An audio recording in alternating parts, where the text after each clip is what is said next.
জুবিন দা কেৱল অসমীয়া ৰাইজৰ হিয়ামতো নাছিল, আন্তঃৰাষ্ট্ৰীয় খ্যাতিসম্পন্ন এগৰাকী শিল্পী, পৃথিৱীৰ সংগীত অনুৰাগী প্ৰত্যেকজনৰে হিয়াৰ আমতো আছিল জুবিন দা।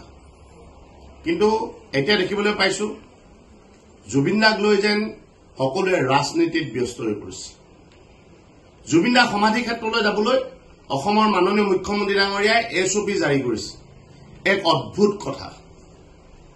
মুখ্যমন্ত্ৰী ডাঙৰীয়াক আমি জনাই দিব বিচাৰিছো যে মোৰ ঘৰ ধেমাজিৰ পৰা আমি গুৱাহাটীলৈ সন্ধিয়া যদি 5 বজাত ওলাও তেনেহলে ৰাতিপুৱা 2 বজাত বা 1:30 বজাত আমি সেই ঠাইখন পামগৈ, জুবিনদাৰ সমাধি ক্ষেত্ৰ পামগৈ।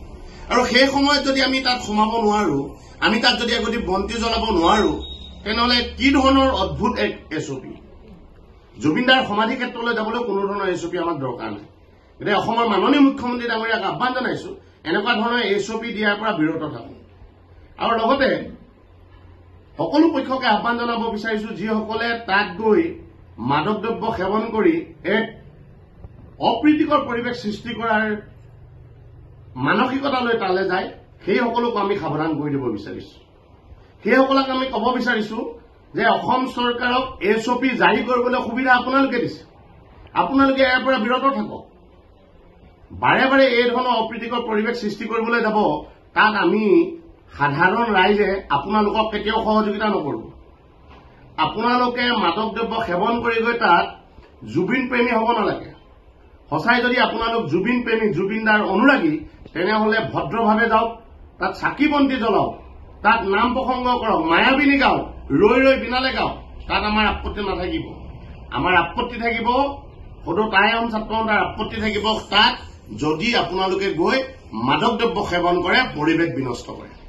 আৰু কিছুদিনৰ পৰা দেখিবলৈ পাইছো অসমৰ কেইটামান ৰাজনৈতিক দলৰ মুখ্য কাৰ্যালয়লৈ পৰ্যবেক্ষিত কৰিছে জুবিনদাৰ সমাধি ক্ষেত্ৰ। জুবিনদাৰ সেয়া সমাধি ক্ষেত্ৰ, জুবিনদা তাত শুই আছে।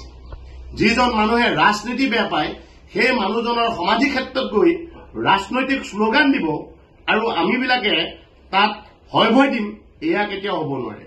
জুবিনদাক লৈ ৰাজনীতি বন্ধ কৰক।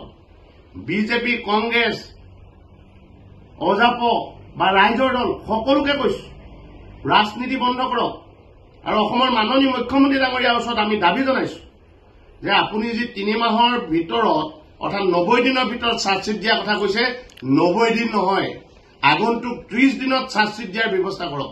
ন্যায়ালয়ৰ ওপৰত আমাৰ আস্থা আছে, ন্যায়ালয়ৰ ওপৰত আমাৰ বিশ্বাস আছে। আপুনি যদি সঁচাই জুবিনদাৰ অনুৰাগী, আপুনি যদি সঁচাই জুবিনদাক ভাল পায়, তেনেহলে 30 দিনৰ ভিতৰত চাৰ্জশ্বিট দি জুবিনদাক ন্যায় দিয়াৰ ব্যৱস্থা কৰক, অসমৰ ৰাইজক ন্যায় দিয়াৰ ব্যৱস্থা কৰক। অন্যথা এই ধৰণৰ SOP জাৰি কৰি অসমীয়া ৰাইজৰ আৱেগক আপুনি বাধা দিব নোৱাৰে। আপোনালৈ আহ্বান জনাম, যদি আপুনি ভাবিছে তাত কোনোবাই উদ্ভণ্ডালি কৰিছে, মাদক দ্ৰব্য সেৱন কৰি তাত পৰিৱেশ বিনষ্ট কৰিছে, তেনেহলে চেকিঙৰ ব্যৱস্থা কৰক। তালৈ সোমাই যোৱা পথ, ওলাই অহা পথত চেকিঙৰ ব্যৱস্থা কৰক। পকেটত কোনোবাই মাদক দ্ৰব্য লৈ গৈছে নেকি, বেগত কোনোবাই মাদক দ্ৰব্য লৈ গৈছে নেকি, কোনোবাই ৰাগিয়াল সামগ্ৰী লৈ তাত প্ৰৱেশ কৰিছে নেকি, তাৰ বাবে চেকিঙৰ ব্যৱস্থা কৰক। প্ৰয়োজনীয় হলে অধিক আৰক্ষী তাত মোতায়েন কৰক।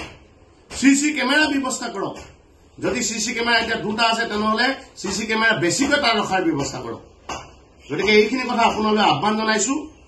আমি জুবিনদাৰ সমাধি ক্ষেত্ৰলৈ ৰাতি 12টাতো যাম, দিনতো যাম, ৰাতিপুৱা 3টাতো যাম, তাত আমাক কোনেও বাধা দি ৰাখিব নোৱাৰে। আপোনাৰ SOP আমাক বাধা দি ৰাখিব নোৱাৰে। SOP নহয়, তাত এক সুস্থিৰ পৰিৱেশ সৃষ্টি কৰিবলৈ আপুনি ব্যৱস্থা কৰক, আৰক্ষী মোতায়েন কৰক, CC কেমেৰাৰ ব্যৱস্থা কৰক। এয়া আমাৰ মুখ্যমন্ত্ৰী ডাঙৰীয়ালৈ আহ্বান। আপোনাৰ SOP আমি কোনোদিন নামানো, এইটো কিন্তু আমি আপোনাক